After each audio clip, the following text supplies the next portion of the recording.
So, sa mga plantita dyan, alam ko, matutuwa sila sa mga ganito. Ang cute mga kapipso. After nung Jollibee, McDonald's naman tayo. Papakita ko sa inyo. Tingnan nyo. Sorry. Come and fly away with me. Come and fly away with me. Come and fly away with me. Come and fly away with me. Hello mga kapips! Kamusta kayo? Namiss nyo ba ako? Namiss ko kayo. So, today, wala lang, lumabas kasi kami. So, naisip ko, why not mag-take ng video. May pupuntahan tayo for today. So, yung una natin pupuntahan, baka hindi ko ma-share sa inyo kasi isa siyang sekreto na hindi ko pa siya pwedeng ilabas. Alam mo yun? Kasi baka, paano ko ba sasabihin? Depende pala dun sa may-ari kung gusto niya nang i-share. Pero sa ngayon kasi ayaw ko niyang i-share. Yun lang. Tapos after nun, hindi namin alam kung saan kami pupunta. So, tignan na lang natin. Samahan nyo na lang ako. Okay? So, ayun na nga guys. Katatapos lang namin. So, pasensya nga. Hindi ko pwede ipakita sa inyo. Pero, hopefully soon, makikita niya rin. Okay? Where are we going na? McDonald's? What's that? McDonald's! We're going to McDonald's! So, mga katips, nandito pala tayo sa North Austin. Kami, taga South Austin. How long from our house to here? 30 minutes. So, Plus papunta pa traffic dito. Plus traffic time daw. Kung may traffic. Actually, nung papunta naman kami, wala masyadong traffic. Pero itong pauwi, for sure, mamaya meron yan. Pero ngayon, maghanap muna kami ng kainan or mall. Kung merong malapit na mall dito. Yun pala, mga kapips, ang medyo hindi okay dito is, hindi naman okay na okay, pero yung mall nila dito compare sa atin sa Pilipinas pala is iba. Sa atin maganda yung mall natin, tsaka madami kang makikita. Dito ang mga mall nila dito is medyo boring. Sa akin opinion ko yun, para sa akin is medyo boring siya kasi konti lang yung laman, mga ganon. Hindi naman konti, meron din, pero kadamihan kasi doon pricey, super pricey. Pero okay na din naman.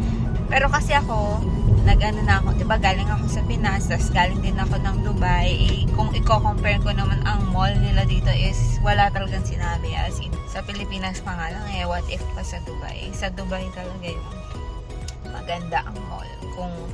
Kung gusto nyong mag-shopping or mag-malling, marirecommend ko is Dubai. Mura pa. So, ang weather pala natin ngayon guys is medyo gloomy siya. Papakita ko sa inyo. Tignan niyo yung araw. Cover siya ng ulap. I was going easy. Here we go! After nung Jollibee, McDonald's naman tayo. Mga pips. I want Anong gusto? wow. Gusto ko ay cheese and bacon. The same, Yeah, the usual I order. Number 2B, large. Dr. Pepper, please. Yeah. Ito na. Ayan na. Ito na yung order. Pero, walang ketchup. So, kumuha lang si Abby ng ketchup. Dito lang tayo sa sasakyan kakain. Ayaw din namin kumain sa loob. Mga tamad. Mga tamad kasi kami. Mas prefer namin kumain sa sasakyan. Kain tayo. First. So, ayan mga kapips. Tara, samahan nyo ako. Dito tayo pupunta. Ayan, family store.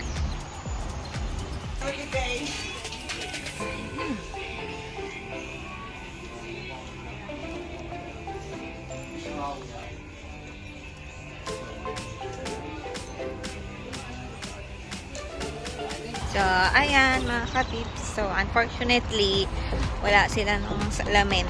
Actually, mirror lang naman yung hinahanap ko eh. Eh, wala sila dito. By the way, yung family yan, yung family store na yan is parang ano siya, second hand. Or parang sa atin, sa Pilipinas is parang ukay-ukay, mga ganun. So, punta tayo ulit sa iba naman, sa ibang shop. So, ayan mga kapips, ito naman yung second shop na pupuntahan natin. So, ito siya. Ayan, ito pala.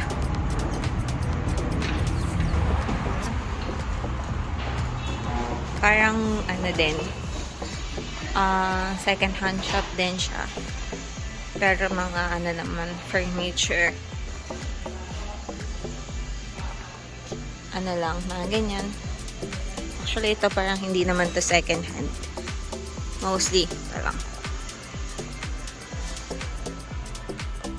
Dito tayo. Tingin tayo. Naghahanap kasi ako nung nung salamin. Gusto ko nung parang wall, ay pang wall lang na salamin. Hindi ako. Check lang tayo muna dito sa mga second hand. Kung wala, di saka tayo pumunta sa sa mga shop.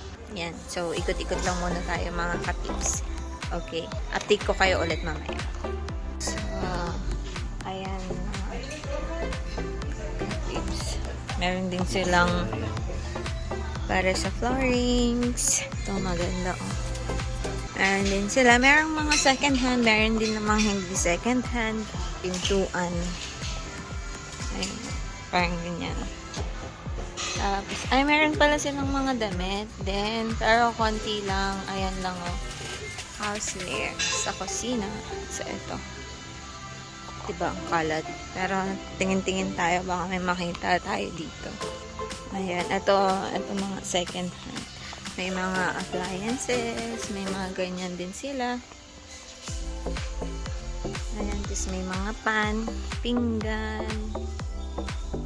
So, meron din silang mga baso. Tsaka may nakita ako, tingnan mo naman. Oh, ang shot glass nila na magkano? $1. Eh, yung may binili kami, $8. Shot glass lang. Napakamahal. Meron pala dito. Ang cute mga kapipso. May mga design yung platito. Ay, tatlo lang. Ang cute. Ay, ito rin oh. Parang yung mga lumang mga plato sa Pinas. So, ito yung mga nakita lang namin na salamin. Ayoko, hindi siya maganda. Ito lang. Tapos, ayun nandun. Ayan lang yung salamin nila. So, meron din silang mga paintings and then picture frames. Ito mga ibang paintings na yun.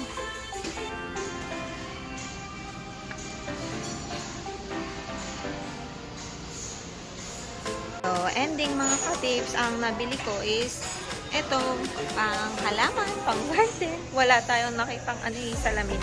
Ako sa inyo. Para sa halaman. Ayan. O, magiging plantita na naman tayo soon. Ayan na mga tips. Tapos na tayo. Dito, dyan sa store na yan. So, actually, Restore ang pangalan ng shop. Okay, so, meron pa kaming isang shop na pupuntahan. So, kita-kits. So, mga kabibs, we're here again sa different shop naman tayo. Sa Home Depot. Yan. So, Home Depot naman tayo. Tignan natin dito. Actually, alam ko meron dito eh. Kaya, baka mahal. Mahal yung mga prices dito. So, i-check muna natin kung ano naman kaya. Kung hindi, tingin ulit sa iba. So, ito naman po ang itsura ng Home Depot. So, yan. So, usually... So, like, at home is more called home decor. Yeah. Ayan. Ito yung isa sa favorite ko dito eh, sa Home Depot. Mga halaman. Ayan, ang dami. Ang cute. Tapos mga pots dyan. Ang cute naman nila. Napaka-colorful. Cute ng mga cactus. Ang kikito.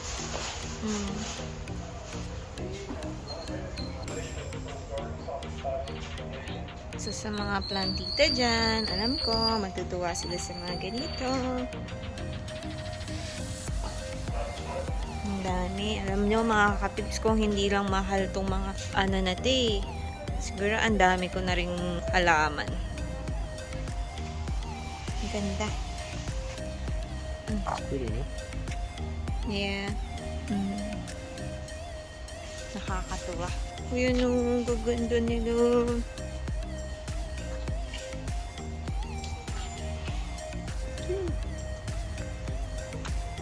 That one I like. Cute no?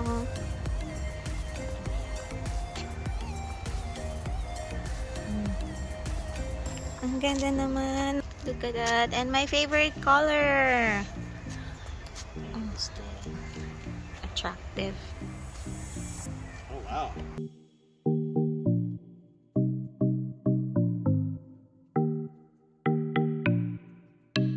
Finally, nakita rin namin ang mirrors. Ayan sila. Konti lang ng option. So, ending mga ka-pips, hindi tayo makakabili kasi wala yung gusto ko. Tapos, yung mga nandito lang is mga maliliit na. Wala yung medyo malaki. Gusto ko sana yung itatayo mo lang. Eh, wala. So, we're home mga ka-pips. So, unfortunately, wala po kaming nahanap na mirror. Pero at least, may tulip ako. Cute. So, itatry natin siyang tanim dito sa labas.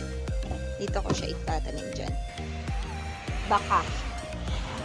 So, tingnan natin kung mabubuhay siya. Itatanim natin siya. So, that's it mga ka-pips. Thank you again for watching my vlog. See you again on my next vlog. Don't you be afraid, everything will change. You and